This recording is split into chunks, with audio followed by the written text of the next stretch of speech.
Kontxi Aizarna letamendia naiz, Imanol Urbietarekin batera Xirula Mirula musika esperimentazio zentroko sortzailea, baina batez ere haur hezkuntzako irakaslea naiz.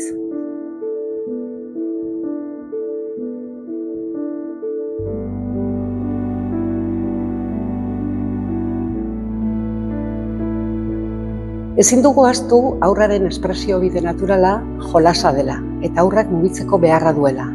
Eta gure kantuak, gure musika, baliagarria izango da haurrarentzako jolasgarria den neurrian. Eta irakasle guztiak animatu nahi nituzke kantatzea. Ez eukitzea beldurrik kantatzeko eta musika egiteko.